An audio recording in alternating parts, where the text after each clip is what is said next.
professeur Stéphane Marais. On va parler de ce développement, la trajectoire développementale. Je sais que vous aimez bien cette expression-là. C'est un parcours. Et vous êtes pédiatre, néonatologiste, neuropédiatre au CHU de Rouen. Merci bien. Effectivement, donc moi, mon propos, pour compléter la présentation de Sylvie Chaucron et de Marie-Joëlle Orève, c'est de vous présenter en quelques diapositives pourquoi la guidance parentale permet d'optimiser la trajectoire développementale attendue des nourrissons, des enfants et des adolescents, et donc de prévenir les surhandicaps. Alors effectivement, comme vous venez de le dire, Vincent, donc il est important, je crois, de revenir un petit peu sur les progrès de la connaissance que l'on a acquis dans les dernières années, et donc de parler de cette notion de trajectoire neurodéveloppementale, puisque on sait bien maintenant que le nouveau-né, qu'il soit né à terme et même s'il est né prématurément, a déjà à la naissance un certain nombre de compétences qui sont des compétences, je dirais, relativement simples, plutôt sensorielles, perceptives et même motrices, et que donc au fil de son développement, de sa maturation, il va donc compléter ses compétences sensorielles, perceptives ou motrices dans les premières années de sa vie, pour faire monter sur ses compétences sensorielles et motrices des compétences cognitives simples initialement, puis des compétences cognitives plus complexes, sociales, émotionnelles, avec en particulier le développement des fonctions exécutives, de la pensée abstraite, tout ce que l'on peut observer chez le jeune adolescent et puis après chez l'adulte. Et donc ça, c'est très important de bien considérer cette notion de trajectoire neurodéveloppementale pour pouvoir repérer le plus tôt possible donc un écart dans cette trajectoire neurodéveloppementale qui pourrait justifier d'intervention de la part des professionnels de la petite enfance pour essayer de porter un diagnostic de trouble du neurodéveloppement. Alors cette notion de trouble de trajectoire neurodéveloppementale fonctionnelle déviante, elle est évidemment pas très facile à déterminer parce qu'elle repose beaucoup sur l'expérience des professionnels et la connaissance qu'ils ont du développement de l'enfant, et il nécessite de s'appuyer sur donc un examen clinique évidemment bien structuré, un interrogatoire parental bien structuré pour comprendre un petit peu quelles sont les déviations qui sont objectivées dans les compétences de ces enfants qui auront un TND par rapport à des enfants qui auraient une trajectoire beaucoup plus typique. Et pour ça, il faut s'appuyer sur la connaissance que l'on a de la classification internationale du fonctionnement, du handicap et de la santé, qui donc s'appuie sur un modèle biopsychosocial du développement de l'enfant et qui nous permet de comprendre pourquoi ces signes d'alerte dans la trajectoire sont, dans différentes compétences, sont significatifs parce qu'ils vont retentir sur les activités de l'enfant, le limitant dans son fonctionnement et le limitant dans sa participation et donc dans ses apprentissages, dans son intégration sociétale. Et tout cela donc est un modèle qui est maintenant et qui a toute sa justification et sa pertinence pour pouvoir bien considérer qu'une trajectoire neurodéveloppementale est suffisamment déviante pour justifier l'intervention des professionnels. Alors, donc, ce qui est important maintenant de dire donc, par rapport à cette déviation, c'est qu'effectivement, au départ, on va définir un trouble du neurodéveloppement sur un plan fonctionnel. Et qu'on sait très bien aujourd'hui que le repérage précoce de cette déviation est important parce qu'on a donc maintenant, grâce au progrès de la science, grâce au niveau de preuve obtenu dans les différents moyens qui ont été utilisés pour redresser cette trajectoire et mettre en place des prises en charge pour ces enfants avec troubles de neurodéveloppement, on sait qu'il faut mettre en place tout un écosystème qui s'appuie évidemment sur des interventions rééducatives précoces qui doivent être mises en place au plus tôt, au mieux dans des équipes pluridisciplinaires type CAMS, CMP, CMPP, Aussi, deuxième élément, sur de la guidance parentale ou des programmes de guidance parentale tels qu'ils vous ont été présentés. Et puis, troisième élément, évidemment, c'est l'inclusion en collectivité. Et ça, cet écosystème, il est à mettre en place, évidemment, le plus tôt possible dans la période où la plasticité cérébrale du nourrisson est maximum, c'est-à-dire dans la période des 3 premières années de la vie de l'enfant, où on considère que dans cette fenêtre développementale, l'enfant est susceptible de récupérer au mieux une trajectoire qui se rapproche le plus près possible de celle des enfants qui se développent correctement.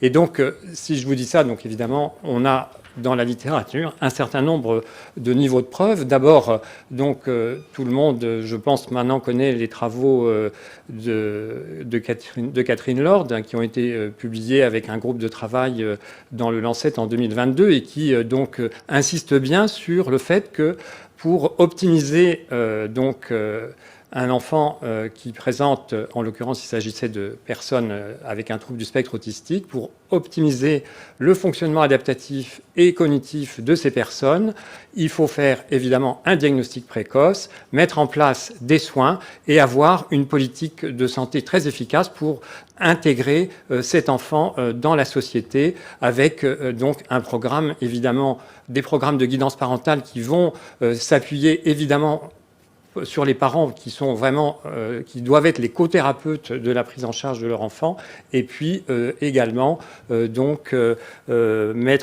faciliter l'intégration dans la société, avec en particulier l'inclusion en collectivité, en particulier à l'école évidemment quand il s'agit d'enfants et à la crèche quand il s'agit de nourrissons. Et donc tous ces éléments-là, on a des niveaux de preuve qui sont suffisants maintenant dans la littérature pour considérer que les différents programmes de guidance parentale sont nécessaires. Et comme je vous le disais, il est important d'intervenir le plus tôt possible dans cette période de plasticité cérébrale maximum. La plasticité cérébrale, elle dure tout au long de la vie, mais on sait que cette fenêtre développementale des 3 premières années, elle est essentielle et que il y a maintenant été mis en évidence, par exemple ici, en Inde, un programme d'intervention multidomaine qui a montré son efficacité depuis la période anténatale, durant la grossesse, avec des interventions auprès des femmes enceintes et des interventions après la naissance régulières dans des programmes de guidance à domicile aussi bien, mais aussi en formation en groupe pour les familles, et qui a montré son bénéfice sur le développement psychomoteur de ces nourrissons à l'âge de 24 mois. Et donc, ce programme fait appel à des programmes de stimulation neurodéveloppementale, mais aussi pas que. Vous voyez qu'il y a des programmes nutritionnels associés et des programmes d'éducation à la santé.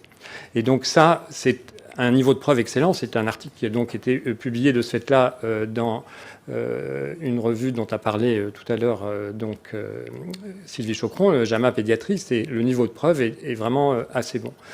Un autre exemple, la guidance parentale précoce selon le programme EDI et le développement des fonctions exécutives à l'âge scolaire d'un certain nombre d'enfants nés prématurément au Brésil, ils ont constitué un essai randomisé au Brésil sur une cohorte de 100 prématurés nés avant le terme de 32 semaines, donc des grands prématurés, chez lesquels on a proposé un programme aux parents, un programme de guidance comprenant des programmes d'information, des programmes de compréhension de la nécessité pour eux de s'adapter à l'environnement de leur enfant et de soutien sur des interactions de leur enfant. Et donc ces programmes ont été commencés en période néonatale dans les services de néonatologie, et ils ont été poursuivis pendant la première année de vie de ces nouveau-nés à domicile, par des visites à domicile des professionnels une fois par mois. Et donc, vous voyez que le résultat est extrêmement significatif, puisque ces enfants, à l'âge scolaire, ont une amélioration significative des fonctions exécutives. Ils ont une meilleure attention, une meilleure concentration, une meilleure régulation émotionnelle et une facilitation de leur attention, et donc de la possibilité d'inhiber un certain nombre d'événements exogènes qui pourraient perturber leur attention, et une meilleure résolution des problèmes. Et donc on sait très bien que les fonctions exécutives sont essentielles pour la réussite scolaire et l'intégration dans la société. Et donc ça, c'est pour vous montrer le bénéfice de ces interventions précoces à une période où on a posé chez ces enfants nés prématurément un diagnostic de haut risque de troubles du neurodéveloppement, mais le trouble du neurodéveloppement n'était pas encore là objectivé, mais on sait que ces enfants grands prématurés ont tellement de risques d'avoir des difficultés dans leur trajectoire neurodéveloppementale, hein, en gros un enfant sur deux à 7 ans, qu'il est donc nécessaire de montrer les bénéfices des interventions précoces chez ces enfants qui sont seulement à haut risque et chez lesquels on n'a pas encore objectivé véritablement un écart significatif dans leur trajectoire neurodéveloppementale. Donc tout ça pour montrer que, effectivement, avant et sur une situation à haut risque de troubles du neurodéveloppement, il peut être intéressant de proposer donc des programmes de guidance parentale, hein, donc avec un niveau de preuve qui est particulièrement élevé, surtout dans les familles qui sont en situation de précarité sociale, puisqu'on sait maintenant que les facteurs socio-économiques et culturels jouent un rôle très important dans les résultats que l'on peut obtenir sur ces différents programmes de guidance précoce, mais aussi, je crois, plus tardive et plus spécifique. Donc voilà moi ce que je voudrais dire en plus par rapport à ce qui a déjà été dit. Merci beaucoup. Merci de cette présentation. On va reprendre les questions s'il y en a en ligne. Je crois que Sylvie Saucron, vous avez une question pour le professeur Marais. Non, alors j'ai une question pour tous les deux. Il y en avait une en ligne aussi. Je vous pose d'abord celle qui était en ligne. Il y a une directrice de crèche qui s'interrogeait sur le rôle du personnel en crèche pour pouvoir repérer une anomalie de la trajectoire développementale. Et c'est vrai que les puéricultrices et les directrices de crèche sont au premier plan. Elle demandait comment faire pour pouvoir être utile aussi en termes de guidance. Alors, moi, je vous réponds déjà d'emblée qu'effectivement, votre regard, c'est un regard de spécialiste sur des anomalies de la trajectoire et que vous pouvez voilà, déjà essayer d'en parler avec les parents pour savoir si cette anomalie a été repérée par d'autres. Mais sur le plan de la guidance, qu'est-ce que vous pourriez dire à cette directrice de crèche ? D'une part que, oui, ça marche.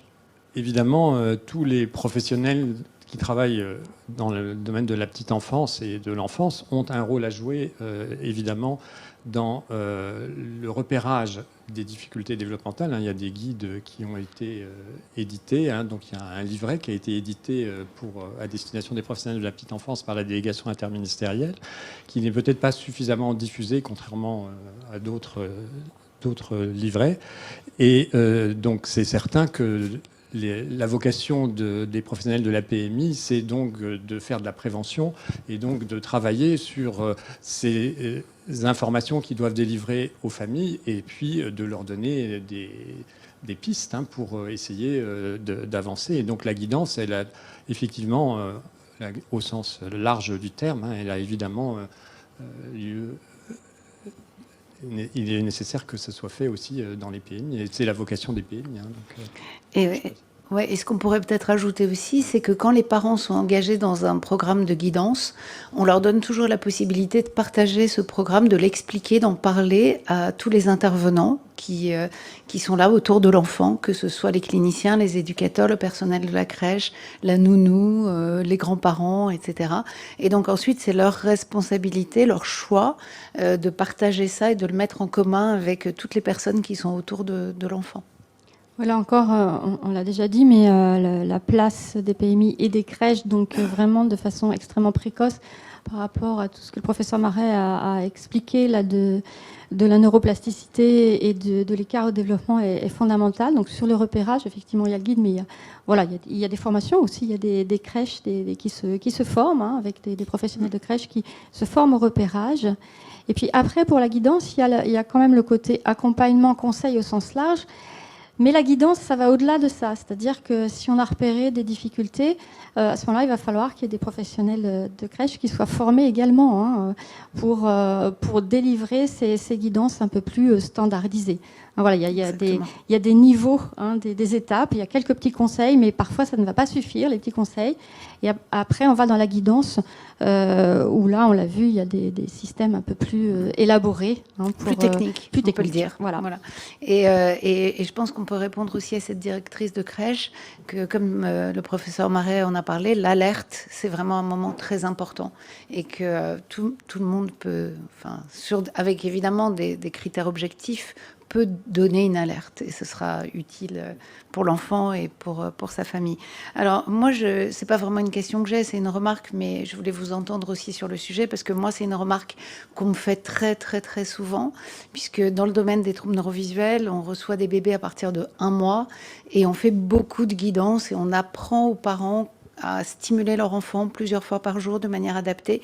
Et j'ai très souvent cette remarque qui revient sur le fait qu'il y a des parents qui ne sont pas éligibles à ces conseils, qu'on ne va pas pouvoir guider, qu'on ne va pas pouvoir former aux stimulations nécessaires. Et là, je voudrais répéter qu'il n'y a pas de parents qui ne soient pas éligibles à ces conseils, qu'il m'est arrivé de m'occuper d'un petit garçon qui avait un trouble neurovisuel très grave, qui était né dans la rue, sur le trottoir d'une maman syrienne réfugiée à Paris.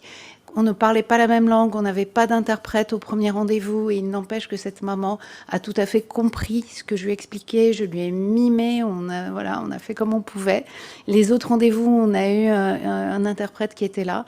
Mais même quand on ne parle pas la même langue, qu'on ne vient pas de la même culture, qu'on n'a pas le même background, on peut guider les parents qui ont d'emblée un très bon sens clinique et qui sont tout prêts à s'investir vraiment dans la prise en charge de leur enfant. Donc je voulais vous entendre sur ces sujets. On croit toujours qu'on ne peut guider que des parents qui ont un certain niveau d'éducation ou un certain niveau socioculturel. C'est complètement faux et injustifié. Donc si vous avez envie de dire un mot sur le sujet aussi, parce que ça revient souvent. Je crois que effectivement, ça peut être un sujet qui est compliqué, mais de convaincre des parents d'avoir besoin d'une guidance. Mais je crois que c'est en général parce qu'on ne prend pas assez le temps, nous soignants, d'expliciter les bénéfices de cette guidance et du fait aussi que eux, ils doivent absolument être les co-thérapeutes de la prise en charge de leur enfant, parce que encore trop souvent, on voit des gens qui arrivent, ils demandent une recette, hein, et donc ils sont dans une position de demande vis-à-vis du professionnel soignant, alors qu'il faut vraiment leur expliquer. Et si on commence par leur dire ce que nous on sait et ce qu'on ne sait pas, et ce que l'importance que ça revêt pour eux, pour nous, que eux ils participent à la prise en charge, mais ça effectivement, ça peut nécessiter plus ou moins un temps plus ou moins long d'explication. Et en tout cas, ce qui est très important, c'est de commencer par les valoriser, hein, en les mettant, en leur disant, ben voilà, il faut absolument que vous participiez, parce que sinon, et si on n'est pas vraiment convaincant sur ce discours-là, c'est sûr qu'on va avoir des gens qui vont pas forcément bien répondre. Hein, mais... Voilà, et là, c'est important de rappeler ce que tu as rappelé sur ce que j'ai évoqué très vite, sur le fait que les acquisitions de l'enfant, elles sont permises grâce aux stimulations du milieu. Et le milieu, c'est avant tout les parents. Donc, on est obligé d'être partenaire par rapport à ça. Oui, je crois que les diapos de professeur Marais étaient très très explicites à ce niveau, c'est-à-dire que on peut plus penser maintenant la prise en charge de l'enfant dans ce contexte-là, en tout cas de TND, sans la guidance. Et donc, si on est convaincu de ça, on va proposer quelque chose qui va être adapté aux parents, parce qu'il n'est pas question de plaquer quelque chose, une idée préconçue. Il s'agit d'aller chercher les compétences propres du parent qui seront peut-être celles-là un petit peu plus nécessaires à cet enfant-là. et tout parent a des compétences. Donc on peut aller les chercher, quel que soit effectivement le niveau socioculturel, les différences de socioculturelles entre les personnes, ça n'a aucune importance. Tout parent peut exercer comment dire, comment dire, je trouve mes mots, peut être en tout cas facteur de développement de son enfant à son niveau et en fonction de ses propres attentes. En fait, l'idée, c'est d'aller s'adapter aux attentes parentales. Et c'est pour ça que la formation est importante, parce qu'il va falloir proposer des choses peut-être un peu différentes, parler un peu différemment. En tout cas, nous adapter. C'est notre responsabilité de professionnels plutôt que l'inverse. Merci. Merci à tous les deux. Merci beaucoup. Alors, on a encore beaucoup de questions. Alors, peut-être on va les garder pour tout à l'heure, quand tout notre panel... Restez là. Bougez pas. Parce qu'on regardera les questions peut-être pour une discussion peut-être entre vous et puis des réponses complémentaires sur les questions de formation, par exemple. On nous interroge beaucoup là-dessus. On y reviendra tout à l'heure.